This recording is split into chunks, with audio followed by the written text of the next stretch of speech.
Y yo le voy a invitar a usted, hermano, que se ponga sobre sus pies una vez que haya localizado la segunda epístola que escribió el apóstol Juan.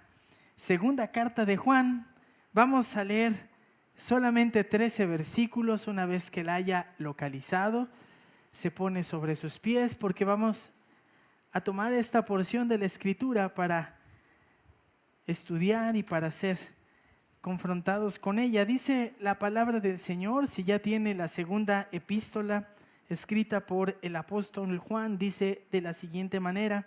Acompáñeme en la lectura. Voy a leer en la Biblia de las Américas. Dice: el anciano a la señora escogida y a sus hijos, a quienes amo en verdad, y no solo yo, sino todos los que conocen la verdad, a causa de la verdad que permanece en nosotros y que estará con nosotros para siempre. Gracia, misericordia y paz serán con nosotros de Dios Padre y de Jesucristo, Hijo del Padre, en verdad y amor. Mucho me alegré al encontrar a algunos de tus hijos andando en la verdad, tal como hemos recibido mandamiento del Padre. Y ahora te ruego, Señora, no como escribiéndote un nuevo mandamiento, sino el que hemos tenido desde el principio, que nos amemos unos a otros. Y este es el amor, que andemos conforme a sus mandamientos. Este es el mandamiento tal como habéis oído desde el principio, para que andéis en él. Pues muchos engañadores han salido al mundo que no confiesan que Jesucristo ha venido en carne. Este es el engañador y el anticristo. Tened cuidado para que no perdáis lo que hemos logrado, sino que recibáis abundante recompensa. Todo el que se desvía y no permanece en la enseñanza de Cristo no tiene a Dios. El que permanece en la enseñanza tiene tanto al Padre como al Hijo. Si alguno viene a vosotros y no trae esta enseñanza, no lo recibáis en casa, ni lo saludéis, pues el que lo saluda participa en sus malas obras. Aunque tengo muchas cosas que escribiros, no quiero hacerlo con papel y tinta, sino que espero ir a vosotros y hablar cara a cara, para que vuestro gozo sea completo. Te saludan los hijos de tu hermana escogida. Amén. ¿Pueden tomar sus lugares, hermanos? ¿Pueden tomar sus lugares? Hoy vamos a estudiar la segunda carta escrita por el apóstol Juan, el último de los apóstoles sobrevivientes que eligió el Señor Jesús para estar con Él, para andar con Él, el último de sus representantes legales. Han pasado muchos años al momento en que a Juan le tocó observar que el Señor Jesús iba de camino al monte Gólgota y ahí sería crucificado. Pasaron ya muchos años. Estamos ya cerca del año 100 cuando él escribe esta carta. Y se los comenté cuando estudiamos la tercera carta de Juan. No fue sencillo. Imagínense el sufrimiento de ver partir a cada uno de sus amigos cercanos, de sus, diría Pedro hace rato, ¿no?, de sus compañeros de armas, aquellos con los cuales uno da la vida. Bueno, pues él ya había tocado ver retirarse a cada uno de ellos, pasar a la presencia del Señor. Algunos, pues bueno, muertos, como Santiago, el pastor de la iglesia de Jerusalén, aventado desde el pináculo del templo y muerto lapidado, es decir, a pedradas. Le tocó ver partir a Pablo después de un encarcelamiento largo y después decapitado. Después le tocó ver partir a Pedro, quien fue crucificado según la historia y según la tradición. ¿Cómo fue crucificado, hermanos? Volteado de cabeza. Y a Tomás, asesinado o martirizado en la India. Y así le tocó ver. Le digo esto para que usted piense en el sufrimiento de Juan. Además, contra él ya había sido atentado su vida también. Y como no lo podían callar ni lo podían parar, lo mandaron a la isla de Patmos. Y ahí estuvo un rato. Bueno, Juan, que era pastor de la iglesia de Éfeso, según la tradición cristiana, que estaba en Éfeso pastoreando, mandó cartas porque surgieron maestros que enseñaban cosas que no les había transmitido a ellos el Señor Jesucristo. Y estos hombres estaban desperdigando falsas enseñanzas. Entre ellas se señalaba que Jesucristo no era Dios, o se señalaba que Jesucristo no era humano. Y ahorita vamos a ver qué es lo que ataca Juan con su segunda carta. Yo le decía que si tuviéramos, que pues, tal vez si en ese tiempo hubiera existido Twitter, dirían que este sería un hilo de conversación en Twitter. ¿Está de acuerdo? 13 versículos muy rápidos, muy ágiles, pero con una verdad profunda. Ahora, ¿cuál es la verdad profunda que existe aquí en la segunda carta de Juan? Bueno, cuando Juan escribe esta carta, usted y yo, al leer estos 13 versículos, tendríamos que comprender lo siguiente. Juan recuerda a una hermana que el amor a Dios produce obediencia y no tolera falsas enseñanzas acerca de Cristo. Se acabó, de eso se trata la carta. Si usted encuentra algo más, nos sentamos usted y yo a leer, porque esto es lo que dice, no dice otra cosa, no enseña otra cosa. La segunda carta de Juan, ¿qué enseña? Juan recuerda a una hermana que el amor a Dios produce obediencia y no tolera falsas enseñanzas acerca de Cristo. De eso se trata segunda de Juan. Ahora, ¿y eso qué tiene que ver con usted y conmigo después de muchos siglos? Bueno, tiene mucho que ver. Tiene mucho que ver. Esta carta nos va a mostrar lo siguiente. Esta carta nos va a mostrar el distintivo del amor cristiano. Mire, nos va a enseñar nuevamente, le voy a decir, ¿qué tiene que ver con nosotros? Nos va a mostrar el distintivo del amor cristiano. Yo no sé usted, pero estamos viviendo en tiempos en que todo es relativo. ¿Está de acuerdo? Todo es relativo. Nadie tiene la verdad absoluta. Aunque hay hechos concretos y evaluables, nadie afirma tener la verdad absoluta. Y le voy a dejar una tarea.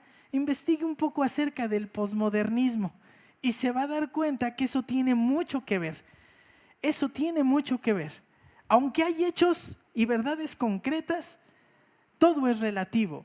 Y hoy también muchas personas expresan relatividad en relación al amor. Te amo. O algunos ni siquiera saben definir el amor. Dicen, es algo muy complicado y es algo muy complejo. Y no es ni tan complicado ni es tan complejo. El amor es muy claro. Y hoy lo vamos a ver. El amor cristiano tiene un distintivo. Y si usted dice amar a Dios, eso se ve claramente en esta carta. No nos va a dejar ir la Biblia a otro lado. Y vamos a evaluar si nuestro amor que profesamos a Dios es distintivo.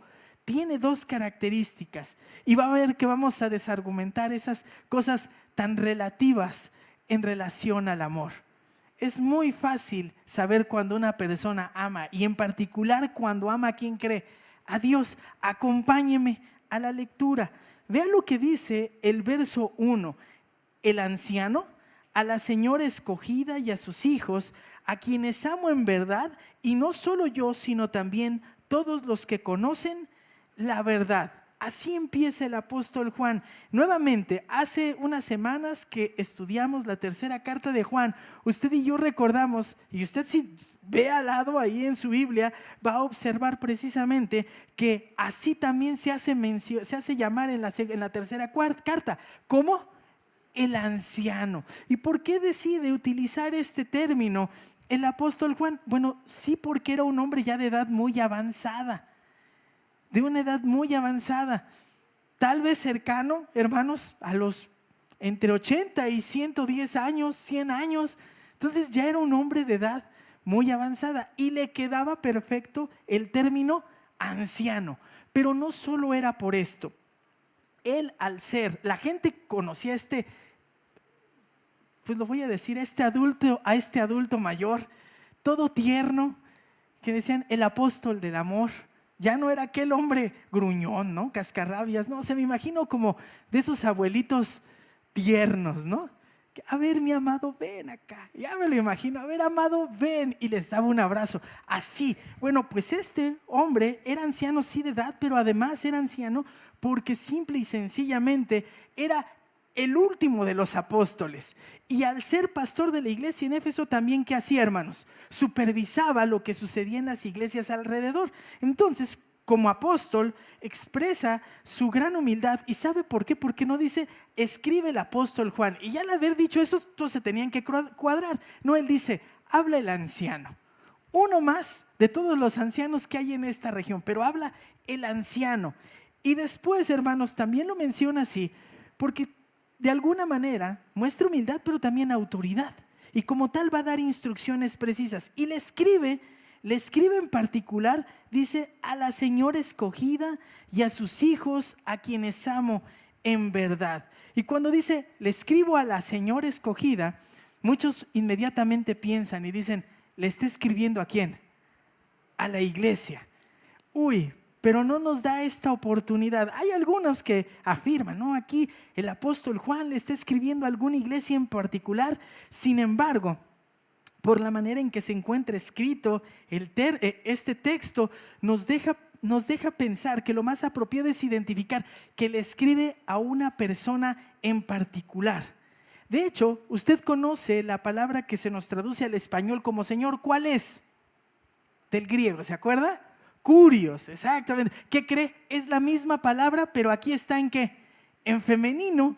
Entonces describe a una persona, a una mujer de gran dignidad. Y se percata que no se escribe a su esposo.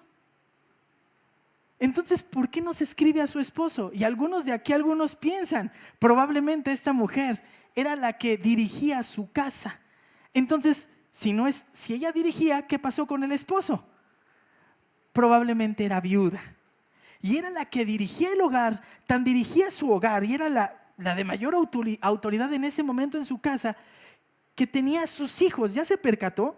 El anciano a la señora escogida y a sus hijos. Es probable que los hijos o fueran pequeños o tuvieran, ¿qué, hermanos?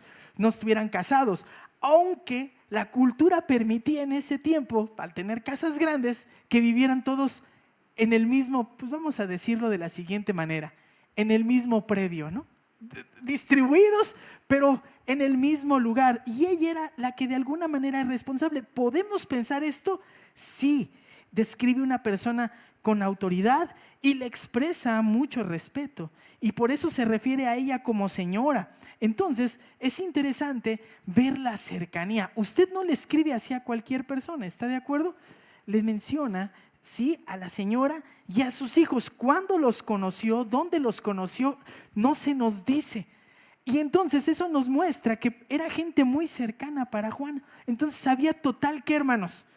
Pues total confianza. Y les escribe de esta manera. Les dice, el anciano a la señora escogida y a sus hijos, a quienes amo en verdad. ¿Ya se percató? Dice, ¿a quienes qué? A quienes amo en verdad. Ahora, los primeros 4 versículos nos van a mencionar 5 veces una misma palabra. ¿Se dio cuenta cuál era? ¿Cuál?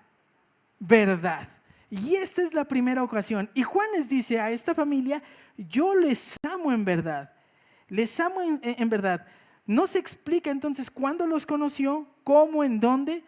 El apóstol conoció a la familia y simplemente conforme fue pasando el tiempo se hizo un sentimiento entrañable y les dice, ustedes son muy cercanos. Y el motivo de la cercanía es que los amaba en verdad. Y se refiere a que los ame sinceramente, que los ame genuinamente. No.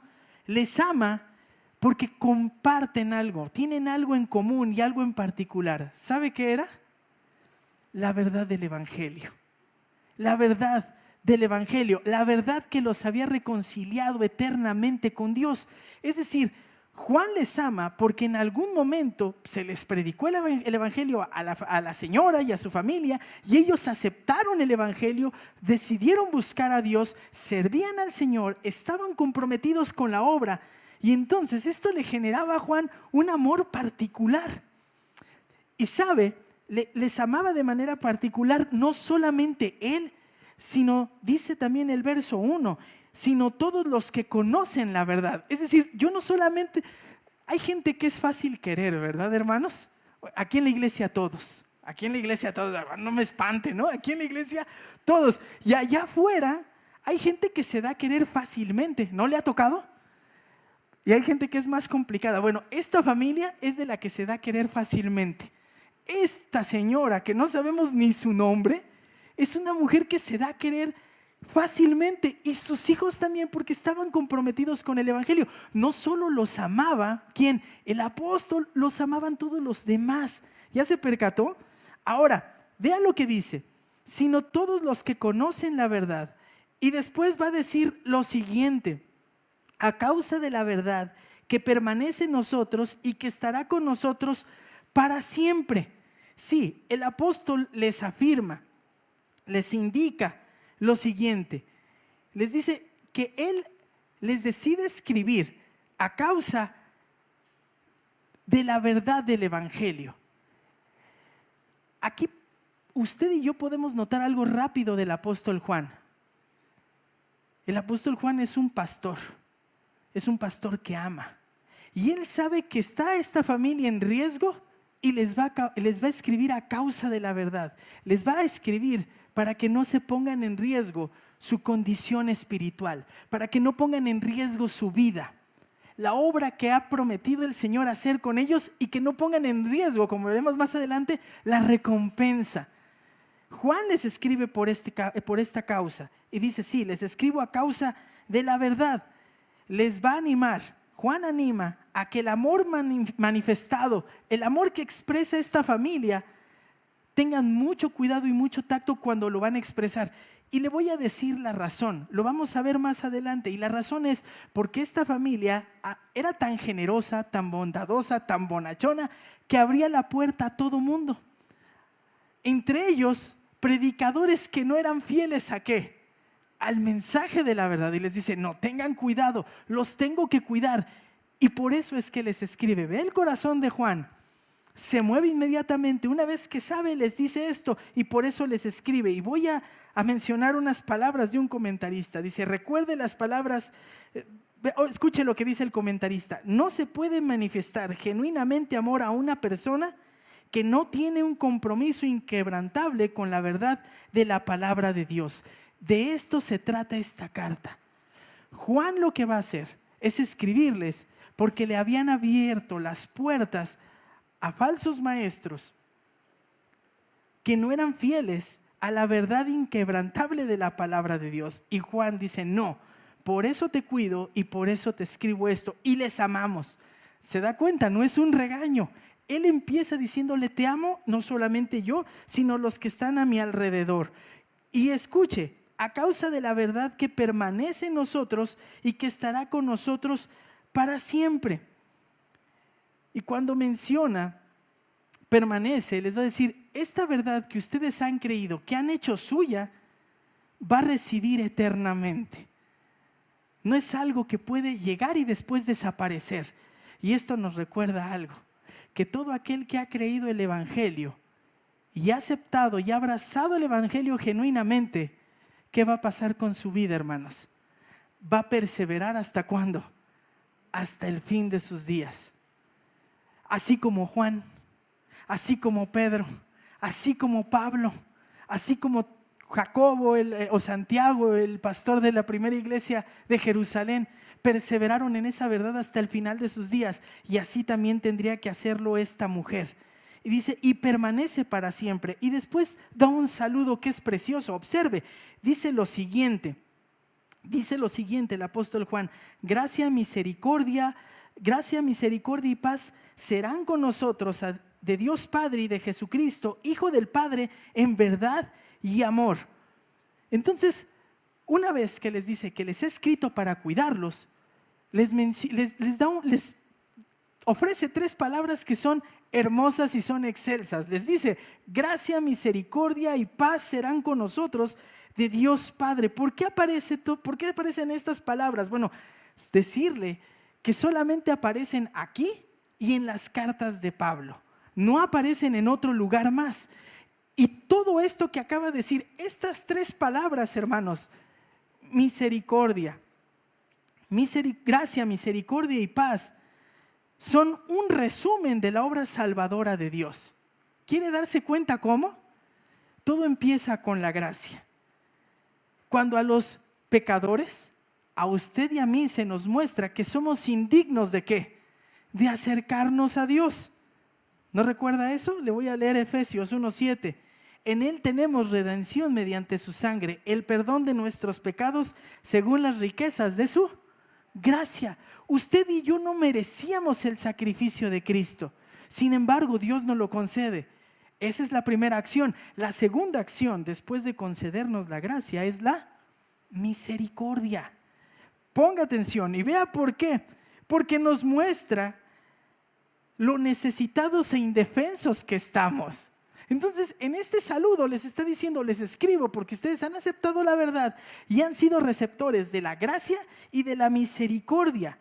Y recuerde, por ejemplo, lo que dice Efesios 2, 4 y 5, pero Dios, que es rico en misericordia, por causa del gran amor con que nos amó, cuando estábamos muertos en nuestros delitos, nos dio vida juntamente con Cristo. Por gracia habéis sido salvados. Y vea lo que dice Romanos 11, 30, 32. Es pasaje conocidísimo. Pues así como vosotros en otro tiempo fuisteis desobedientes a Dios, pero ahora os ha mostrado misericordia por razón de la desobediencia de ellos, así también ahora estos han sido desobedientes, para que por la misericordia mostrada a vosotros, también a ellos ahora les sea mostrada misericordia, porque Dios ha encerrado a todos en desobediencia para mostrar misericordia a todos. Y este texto está en particular en la carta de Romanos mencionando tanto judíos como no judíos han sido desobedientes y todos necesitan irremediablemente la gracia y la misericordia ¿de quién? Del Padre. Pero hay algo más. Dice gracia, misericordia y ¿qué más? La paz. Cuando alguien reconoce el resultado de la gracia y de la misericordia que nos otorga el Padre es la paz. Recuerde, dice, porque Él mismo, Cristo, es nuestra paz, quien de ambos pueblos hizo uno, derribando la pared intermedia de separación. Cristo murió a favor tanto de judíos como de gentiles y nos reconcilió con el Padre. ¿No recuerda eso en su vida? ¿No recuerda cuando Dios le abrió los ojos y se percató que estaba lleno de sus delitos y pecados? Y se dio cuenta que no podía hacer nada, que estaba en bancarrota espiritual. Y vio cómo brilló la gracia de Cristo. Hermanos, yo sigo recordando ese jueves de enero del año 2000, del mes de enero. Dije, estoy acabado.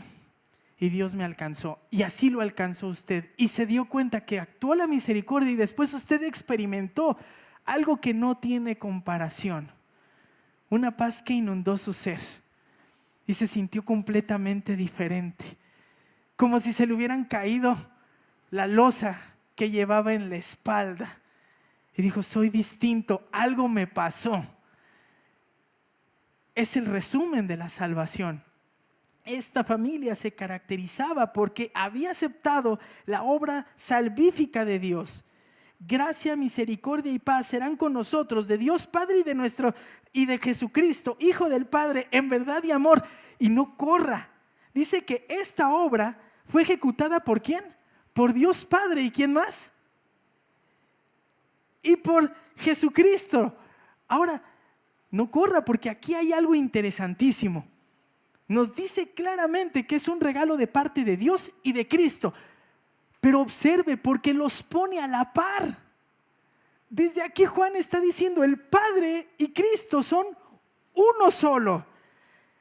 Esta es obra de Dios Padre y de Jesucristo. Y si es a la par, y si son la misma persona, y este es un acto de bondad de parte de los dos, ¿por qué entonces ahora añade Jesucristo, Hijo del Padre? ¿Por qué, hermanos? ¿Sabe por qué? Porque esto pega, apunta directamente la frase Hijo del Padre y está dando una declaración de la divinidad de Cristo. Jesús es a la par de Dios, es exactamente Dios. Nos está recordando el carácter divino de Jesús. Sabe, tal vez con el paso de los siglos para nosotros eso no es perceptible, pero cuando los judíos escuchaban que Jesús era hijo del Padre, decían, Él es idéntico al Padre, es igual al Padre. Y eso les quedaba exactamente a ellos, clarísimo. Les voy a recomendar un libro los primeros cristianos del hermano César Vidal. Y en ese libro hay un apartado acerca de la cristología de los primeros cristianos y da un montón de argumentos acerca de la divinidad de Cristo. Y cuando se habla acerca del Hijo del Padre, es una declaración. Jesús no solamente es hombre, Jesús es Dios, plenamente Dios. Por eso es que a través de Él usted puede obtener gracia, misericordia y paz. No hay quien pueda hacer eso más que solo a través de Cristo Jesús. Y esto es maravilloso. Le voy a leer algunos textos. Escuche, ¿dónde vemos que Jesús es Hijo del Padre, que es Dios? Bueno, Hebreos 1:6. Y de nuevo, cuando trae al primogénito al mundo, dice: y adórenle todos los ángeles de Dios. Hermanos, Dios es celoso. ¿A quién le permite ser adorado en el Antiguo Testamento? A nadie. Y al Hijo sí le permite ser adorado porque es Dios. Y enseguida el verso 8, pero del Hijo dice: tu trono, oh Dios, es por los siglos de los siglos, y cetro de equidad es el centro de tu reino. Ahí está. El Padre confiesa: Cristo es Dios. Pero no solamente eso. Le voy a leer un texto más de Hebreos 1, el verso 10. Escuche: tú, Señor, en el principio pusiste los cimientos de la tierra, y los cielos son obra de tus manos. Eso dice de Cristo. ¿Quién es el único creador, sustentador?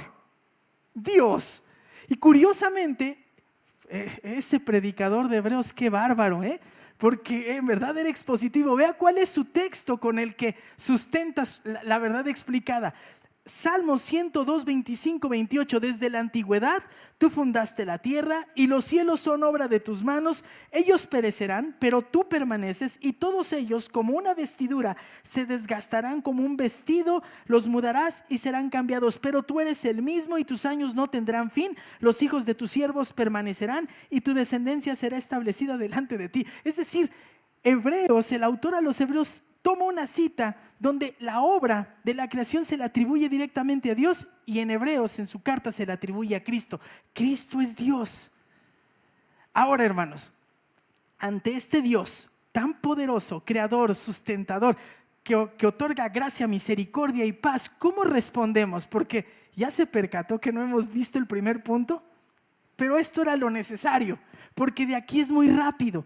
Observe: mucho me alegré en encontrar a algunos de tus hijos andando en la verdad, tal como hemos recibido mandamiento del Padre. Y ahora te ruego, Señora, no como escribiéndote un nuevo mandamiento, sino el que hemos tenido desde el principio, que nos amemos unos a otros. Y este es el amor, que andemos conforme a sus mandamientos. Este es el mandamiento, tal como lo habéis oído desde el principio, para que andéis en él.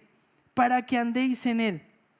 Es decir, Juan les recuerda a la hermana, a esta señora, que el amor de Dios produce obediencia. Ya se percató. Dice que Juan, de alguna manera, se encontró a algunos de sus hijos. ¿En dónde fue? No lo sé. ¿Cuándo fue? No nos dice. Pero lo que le llena de gozo a este Juan es que sus hijos vivían en obediencia y en correspondencia a la verdad del evangelio que habían creído. Ellos vivían en la dignidad de la gracia, la misericordia y la reconciliación que habían tenido con Dios. Y eso es maravilloso. Es decir, estos hombres, los hijos de esta mujer, eran congruentes. Decían haber aceptado el evangelio y vivían como tal. Percátese: mucho me alegré en encontrar a alguno de tus hijos andando en la verdad, tal como hemos recibido mandamiento del Padre. ¿Cuál es el distintivo del amor cristiano? El distintivo es vivir en obediencia. No es tan difícil, hermanos, Bueno, no es tan difícil, ¿qué, hermanos?, describir qué es el amor cristiano. Si tú y yo decimos que amamos a Dios, nuestra vida debe ser como la de estos hombres, como los hijos de esta señora, que vivían en obediencia y que se les había dado un mandamiento. ¿Ya se percató? Dice ahí el texto: mucho me alegré al encontrar a algunos de tus hijos andando en la verdad. Viven conforme al evangelio, tal como hemos recibido mandamiento del Padre. Tal como hemos recibido mandamiento del Padre. Y percátese porque dice, y ahora te ruego, señora, no como escribiéndote un nuevo mandamiento. Ustedes este mandamiento lo tienen desde el principio. Desde el principio tienen este mandamiento. ¿Y sabe cuál es ese mandamiento? No es un mandamiento nuevo. El mandamiento es el siguiente.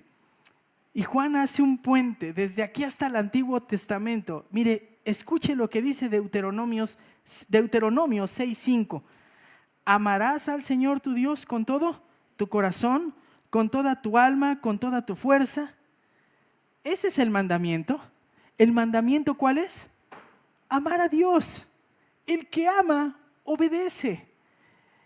Y después escuche, porque el mandamiento no era nuevo. El mandamiento estaba en el Antiguo Testamento. Levítico 19:18. No te vengarás ni guardarás rencor a los hijos de tu pueblo, sino que amarás a tu prójimo como a ti mismo. Yo soy el Señor. Y usted ya sabe para dónde voy. El resumen de toda la ley del Pentateuco está muy claro. Los primeros 5 mandamientos del Decálogo es: ama a Dios, obedece a Dios.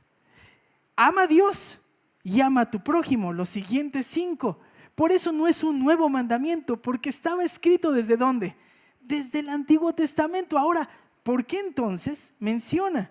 Y ahora te ruego, señora, no como escribiéndote un nuevo mandamiento, sino el que hemos tenido desde el principio, que nos amemos unos a otros. Ojo, les dice aquí entonces, no te escribo un nuevo mandamiento, sino el que tenemos desde el principio, desde que tú creíste. Desde que tú creíste has sido llamado ¿a qué? Amar a Dios. ¿Y amar a quién? Al prójimo. Pero hay un sentido en el que sí es nuevo este mandamiento. ¿Saben qué sentido? En el de la dimensión y la profundidad. Y ya se me quedó viendo y estoy seguro que ya sabe hacia dónde voy. ¿Sabe por qué es nuevo este mandamiento? Porque Cristo puso el ejemplo de cómo amar. ¿Cómo amó Cristo? Hasta la muerte. Por quien no lo merecía. Por los pecadores. ¿Saben qué sentido también el mandamiento es nuevo? Porque ahora el Espíritu Santo reside en los creyentes y están capacitados a vivir ¿en qué? En esa dimensión. ¿Recuerda Romanos 5:5? La esperanza no desilusiona porque el amor de Dios ha sido derramado ¿en dónde? En nuestros corazones por medio del Espíritu Santo que nos fue dado. Es decir, tenemos una ventaja enorme actualmente, hermanos. Al conocer el ejemplo de Cristo, estamos llamados a vivir en amor hasta la muerte. Y tenemos, hermanos, el llamado y podemos vivirlo porque ahora reside en nosotros ¿quién? El Espíritu Santo. Yo le dije, Juan recuerda a una hermana que el amor de Dios, a Dios produce obediencia y no tolera falsas enseñanzas acerca de Cristo. ¿Cuál es el distintivo del amor cristiano? El distintivo es que vive en obediencia. No hace negociación con Dios. Lo que le pide el Señor, lo entrega, lo concede, al costo que sea. Y mire que esta generación, ¿qué costo había tenido? Hace ratito, Pedro, ¿no? Nos decías acerca de Policarpo, ¿no? Este hombre, discípulo de Juan, pues sí le enseñó bien Juan, ¿no le parece? Que estuvo dispuesto a ir al sacrificio antes que negar a su Señor. Sí, pero hermano, ¿ya se percató que va de la mano? Si yo digo amar a Dios, ese amor lo manifiesto y lo expreso en amor ¿hacia quién? Hacia los hermanos. No puedo decir que amo a Dios y aborrezco ver a los hermanos. Yo sé que aquí no pasa, ¿verdad? Gracias a Dios aquí no pasa. Sé que puede pasar en otras iglesias, pero no vemos, ay, mira, ya viene este hermano, mejor me voy. Eso no debiese pasar. ¿Por qué? Porque si amo a Dios, amo por consiguiente ¿a quién, hermanos? Pues a mi prójimo y al que está aquí cerca. No debiese de existir ningún impedimento para podernos amar de esta forma. Y Juan era ejemplo de eso. Amaba a Dios y tan amaba a Dios que le escribió a la señora. porque estaba interesado en ella, estaba preocupada por ella, le abrió la puerta a quien no debía y ahora le escribe para que tenga cuidado. A distancia, Juan tiene cuidado de la salud espiritual de esta mujer. ¿Sabe cómo es otra manera en la que Juan aquí nos enseña cómo expresamos amor a los hermanos? Con actos de servicio. Hermanos, es bien fácil decir, no, sí amo al hermano, pero estoy ocupando la silla y no la cedo. Ahora, hermanos, ¿qué tendríamos que hacer? No estoy viendo a nadie en particular. No, pues, hacemos estos actos de servicio. ¿Qué se necesita? Yo lo hago. ¿Cómo puedo suplir una necesidad? Yo voy y yo lo hago. ¿Está de acuerdo, hermanos? Eso es el amor. Pero Juan recuerda a una hermana que el amor a Dios produce obediencia y no tolera falsas enseñanzas acerca de Cristo. ¿Cuál es el distintivo del amor cristiano? Vivir en obediencia y vivir dando gloria a Cristo. Observe lo que dice el verso número 7 al verso número 11. Ya ve, le dije que iba a ser más rápido. Escuche lo que dice. Pues muchos engañadores han salido al mundo que no confiesan que Jesucristo ha venido en carne. Ese es el engañador y el anticristo. Tened cuidado para que no perdáis lo que hemos logrado, sino que recibáis abundante recompensa. Todo el que se desvía y no permanece en la enseñanza de Cristo no tiene a Dios. El que permanece en la enseñanza tiene tanto al Padre como al Hijo. Si alguno viene a vosotros y no trae esta enseñanza, no lo recibáis en casa. El verso 10 es clave. Aquí se nos muestra que esta mujer, hermanos, no era inmadura. ¿Estamos de acuerdo? Porque Juan reconoce que ha nacido de nuevo, que ha recibido gracia, misericordia y paz. Reconoce que sus hijos tienen un testimonio impecable, bueno, un buen testimonio que es de admirar de parte de él y de los demás. Pero observe algo más aquí. Note, le abrió la puerta a quien no enseñaba lo que predicaban los apóstoles. Alguien en algún momento les dio la oportunidad de entrar. Y percátese de algo. Dice, si alguno viene a vosotros y no trae esta enseñanza, no lo reciban en casa ni lo saluden. Es drástico, Juan. Ahora, hermanos, esto nos muestra que este es el motivo por el cual se escribe la carta. Pero note, vamos primero al verso 7. Era necesario leer esto, pero ve al verso 7. Pues muchos engañadores han salido al mundo. Muchos engañadores. Y cuando Juan menciona a los engañadores, está refiriéndose a falsos maestros, personas que han salido. Y cuando usted y yo leemos aquí no percatamos, pero en el idioma original aquí hay una voz media, dicen los diccionarios, puede ser media o pasiva, el análisis. Y es bien curioso.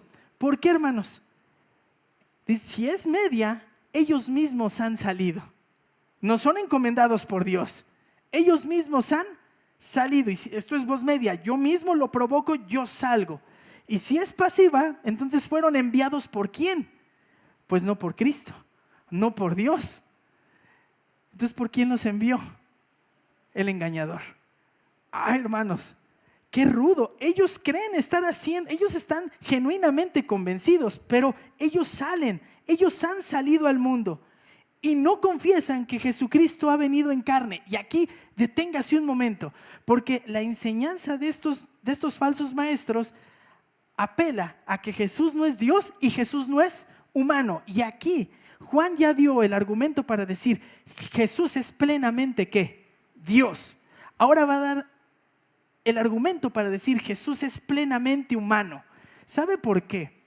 Porque esa manera en la que se encuentra escrito que Jesús ha venido en carne es una voz media, es una voz reflexiva. A ver, deme un momento. Aquí le voy a decir por qué es importante decir esto. Cuando es una voz media, es una acción que la persona hace sobre sí misma. Es decir, Jesús, podríamos traducirlo, Jesús decidió venir en carne.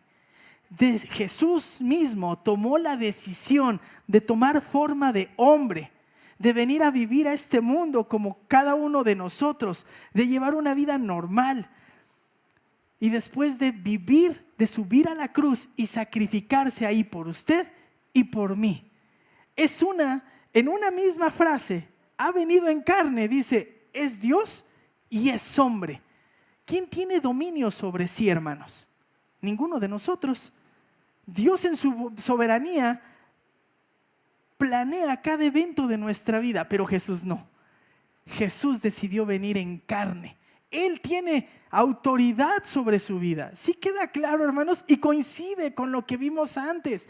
Juan está diciendo con unas cuantas palabras, no los acepten, porque atenta contra el mensaje que yo les he enseñado. ¿Por qué razón? Porque si no es hombre, no puede morir por su pecado y por mi pecado. No puede otorgarnos gracia, misericordia y paz. Y si no es Dios, tampoco puede, porque un simple mortal no puede llevar una vida ¿qué? Perfecta. Contemplo a Dios. ¿Se da cuenta? Todo lo que estábamos cantando, me sorprendí. Digo, es verdad, Jesús es este Dios. Jesús es totalmente como nosotros. Y el amor cristiano no solamente se distingue por su obediencia y mi obediencia, se debe distinguir y está acotado el amor a la verdad, a no tolerar entre nosotros una enseñanza que no sea esta. Jesús es plenamente hombre y es plenamente Dios. Es plenamente hombre que murió y ocupó su lugar, y es plenamente Dios que eligió el momento adecuado en la historia para morir por sus pecados y por los míos. Dice entonces Juan, tened cuidado para que no perdáis lo que hemos logrado. Sí, le dice Juan, ustedes han trabajado mucho por el extendimiento del reino. Tengan cuidado, porque si conceden a participar de esta enseñanza, pueden perderlo todo. Que queden claro que no están de acuerdo con esa enseñanza. Por eso no los reciban en casa y tampoco los saluden. Esto quiere decir entonces, hermanos, yo tengo compañeros y amigos, bueno, conocidos, cercanos con los que hablo, que creen distinto a lo que yo pienso. Entonces, ¿qué? ¿No les abro la puerta de mi casa y tampoco los saludo?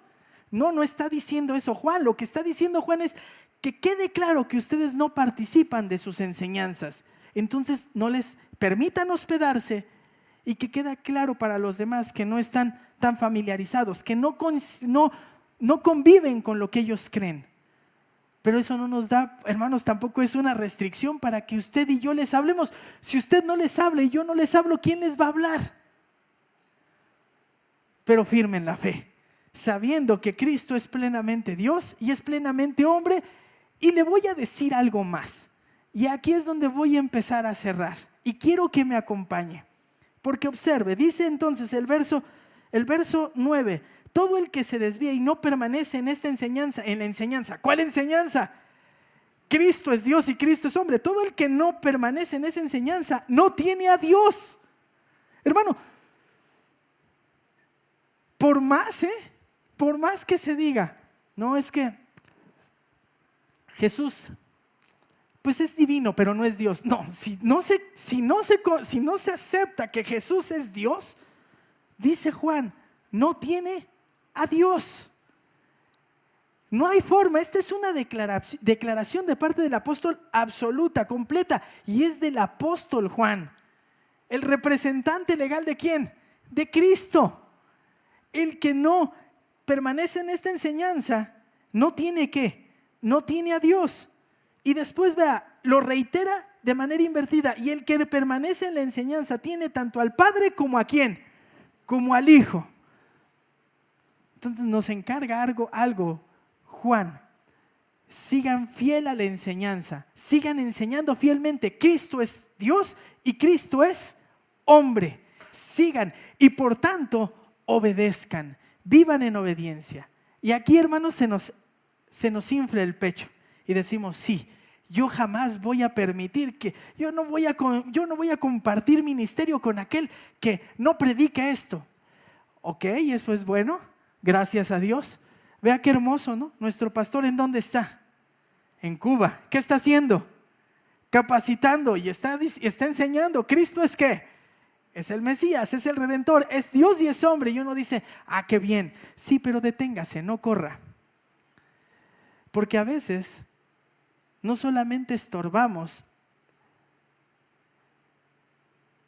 con enseñanza hablada.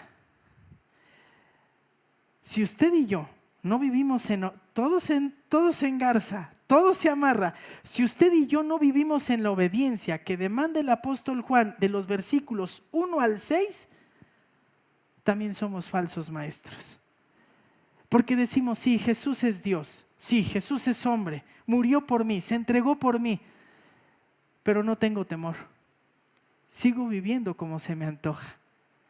Entonces no le entrego esa decisión, ese pecado, no le entrego esto, me lo restringo y me lo guardo. Entonces Jesús para ti no es tan Dios, ni es tan soberano de tu vida. Jesús entonces no es tan dueño. Y póngale de tu tiempo, de tus pensamientos, de tus recursos. No es dueño de tus decisiones, de tus anhelos, de tus deseos. Y entonces presentamos un Cristo diferente. De palabras es uno, pero de acto es otro. Que nos libre el Señor de eso. Porque estos hermanos tenían un testimonio impecable. Sin embargo, habían abierto la puerta a otros maestros y les dicen, no, ciérrenla, porque deben de vivir y de alentar la correcta predicación. Ahora, note lo siguiente. Les dice, y aunque tengo muchas cosas que escribiros, no quiero hacerlo con papel y tinta, sino que espero ir a vosotros y hablar cara a cara para que vuestro gozo sea completo. Te saludan los hijos de tu hermana escogida. Este varón, Juan, ya adulto, ya grande, está interesado en la iglesia y le dice, sí, voy a ir a verte porque no me conformo con solamente pedírtelo. Voy a ir a cerciorarme porque deseo tu bien. Ahora, hermanos, ¿esto es algo que sucede recurrentemente en la Biblia? Sí. Y le voy a pedir que por favor usted vaya rapidísimo, le voy a dar un ejemplo de esto. Vaya por favor al libro de los Hechos. Vaya al libro de los Hechos porque ahí hay un ejemplo precioso de esto. Vea lo que dice Hechos capítulo 6. Cuando van a elegir diáconos, un servidor, alguien que solo va a servir la mesa. Vea lo que dice el versículo número 5. Lo propuesto tuvo la aprobación de toda la congregación y escogieron a Esteban, hombre lleno de fe y del Espíritu Santo, a Felipe, a Prócoro, a Nicanor, Timón, Pármenas y a Nicolás, un prosélito de Antioquía, los cuales presentaron ante los apóstoles y después de orar impusieron sus manos sobre ellos. Y la palabra de Dios crecía y el número de los discípulos se multiplicaban en gran manera en Jerusalén y muchos de los sacerdotes obedecían a la fe. ¿Sabe qué es lo precioso de este testimonio? Que esos requisitos se pusieron para pedir, para que alguien pudiera servir en las mesas. Que amen al Señor con todo su corazón, llenos del Espíritu Santo, un testimonio bárbaro. Amaban a Dios y amaban a la iglesia, servían a la iglesia. Ahora, vea lo que dice el verso 8 del mismo Esteban. Y estaba lleno de gracia y de poder y hacía grandes prodigios y señales entre el pueblo. Pero se levantaron algunos de la sinagoga llamada de los libertos, incluyendo tanto sirenios como alejandrinos. Y usted sabe qué sucede, qué es lo que va a pasar. Este hombre que amaba a Dios, que servía a la iglesia porque le amaba, ahora tiene complejidad con aquellos que no amaban a Dios y lo van a llevar a un juicio. Y en ese juicio, ¿él qué va a hacer, hermanos? Va a defender la persona de Cristo, va a decir, Jesús es el Mesías. Ustedes asesinaron al Mesías y le acusan de atentar contra todas las tradiciones del pueblo judío. Y usted y yo sabemos qué acontece con Esteban. ¿Qué sucede con Esteban, hermanos? lo van a apedrear. Usted sabe precisamente esto. Hechos 7:55. Vaya hasta allá, porque después de toda su defensa, dice que él les presentaba y les decía esto. Y vean lo que dice el verso 7:51, capítulo 7:51 de Hechos. Vosotros que sois de dura cerviz e incircuncisos de corazón y de oídos resistís siempre al Espíritu Santo como hicieron vuestros padres, así también vosotros. ¿A cuál de los profetas no persiguieron vuestros padres? Ellos mataron a los que antes habían anunciado la venida del justo, del cual ahora vosotros os hicisteis traidores y asesinos. Vosotros que recibisteis la ley por disposición de ángeles y sin embargo no la guardaron. Les acusa de falta de amor. ¿Falta de amor a quién? ¿A Dios? Y por tal razón desprecian a Cristo y no quieren a nadie. ¿Qué le van a hacer a Esteban, hermanos? Lo van a matar. Y Esteban es el contraste. Esteban ama a Dios, sirve al pueblo y defiende el nombre de Cristo. O escuche lo que dice. Al oír esto se encendieron profundamente ofendidos, crujían sus dientes contra él. Pero Esteban, lleno del Espíritu Santo, fijos los ojos en el cielo, vio la gloria de Dios y a Jesús de pie a la diestra de Dios y dijo: he aquí vio los cielos abiertos y el Hijo del Hombre de pie a la diestra de Dios. Entonces ellos gritaron a gran voz y tapándose los oídos arremetieron contra él. Hermano, ni a usted ni a mí nos ha costado la vida amar a Dios. Pero tenemos que cuestionarnos. Yo no puedo pensar que voy a ser capaz de morir por Cristo si antes no le obedezco. Y no me muero en la raya obedeciéndole día con día. Si no muestro amor a Él y no muestro amor a ¿quién? A mi prójimo. Y tampoco, hermanos, tampoco puedo pensar que voy a ser capaz de morir por Cristo sin antes no estoy dispuesto a defender o a compartir quién es Él en verdad. O me callo, o guardo silencio apropiado y convenientemente. Vea todo lo que este Cristo ha hecho por nosotros. Nos otorgó gracia, misericordia, paz, nos reconcilió con el Padre. Ha hecho una obra maravillosa. Solo Él se sacrificó por nosotros. Y es precioso observar lo siguiente. Y si usted me dice, pero pastor, ¿sabe que yo sí amo a Dios? Gracias a Dios. Si amo a Dios y busco obedecerle, el día de hoy le obedezco. Bueno, le tengo una mala noticia. El amor que tiene hoy por Cristo no es suficiente para mañana. Le voy a dar un ejemplo negativo. ¿Le parece bien? Ese ejemplo negativo, ¿saben dónde se encuentra? Ese ejemplo negativo se encuentra en el segundo libro de los Reyes. Nada más se lo voy a contar. Capítulo 3. Ahí hay un hombre, un varón, al cual se le apareció Dios. Y este varón le dijo el Señor: ¿qué quieres que te dé? Y este varón le dijo: pues mira, no quiero nada para mí, pero concédeme sabiduría. Este hombre era Salomón, que se había desvivido por presentarle holocaustos al Señor. ¿Cuántos holocaustos le presentó? 1000 holocaustos. Es como decirle a Dios 1000 veces: te amo, te amo. De verdad, Dios, te amo. Aquí está, mira todo lo que tengo, todo lo que soy, te amo. Y te amo tanto que no quiero algo para mí. Te amo tanto que deseo ser un instrumento en tus manos. Concédeme sabiduría para guiar ¿a quién? A tu pueblo. ¿Y qué hizo el Señor? Le concedió eso y todo lo que no pidió. Pero usted y yo conocemos la triste historia de Salomón, porque Salomón se descuidó. Y de ser este hombre con un corazón que 1000 veces le decía a Dios: te amo, te amo, te amo, te amo, te amo, te amo, se fue tras los dioses falsos de sus esposas, porque cometió el pecado de adulterar. Y no se conformó con una, ni se conformó con 1000.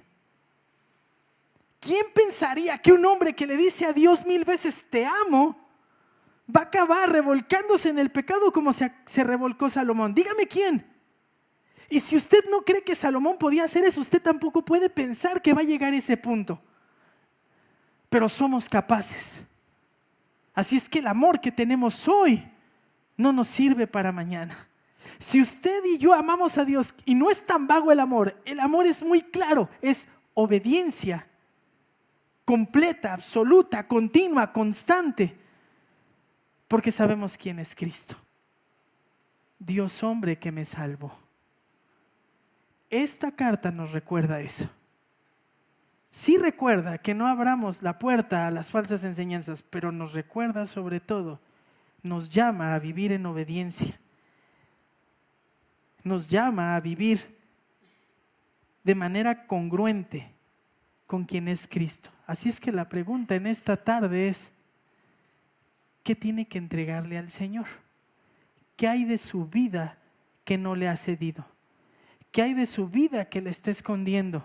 Bueno, no que le esconda, que no la quiere entregar, que se está aferrando a ella. Le tengo una mala noticia. El Señor es Dios y es soberano. Y si usted no se la entrega, se la va a quitar. Por la buena o por la mala. Pero el Señor no va a dejar que sus hijos sigan igual. Que el Señor nos encuentre fieles, con un corazón fervoroso, dispuestos a obedecer en todo tiempo y en todo momento. Porque eso es vivir acorde a quien es Cristo. Vamos a orar. Padre, te damos gracias por tu amor. Permítenos, Señor, reflexionar. Es fácil venir y cantar. Y lo hacemos con placer porque lo que decimos son realidades profundas, son realidades ciertas, contundentes. Pero tenemos un corazón que puede ser engañoso. Líbranos de él. Concédenos, Padre, por favor, en verdad amarte, obedeciendo completamente tu palabra, agradándote a ti y buscando amor por nuestro prójimo. Y ayúdanos a hacer de esto nuestro diario vivir, de manera, Señor, que podamos ser capaces de amar en la profundidad que amó tu Hijo Jesucristo. Gracias, Padre, por escucharnos. Ayúdanos a confesar con nuestros actos que Jesús es Dios, que murió por nuestros pecados, que resucitó de entre los muertos. Ayúdanos, Señor, a reflexionar qué hay que debemos entregar. Y concédenos, Señor, la disposición a entregarlo a ti, Señor, sin restricción, sin negociación. Gracias, Padre, por todo. Oramos en el precioso nombre de Cristo Jesús. Amén.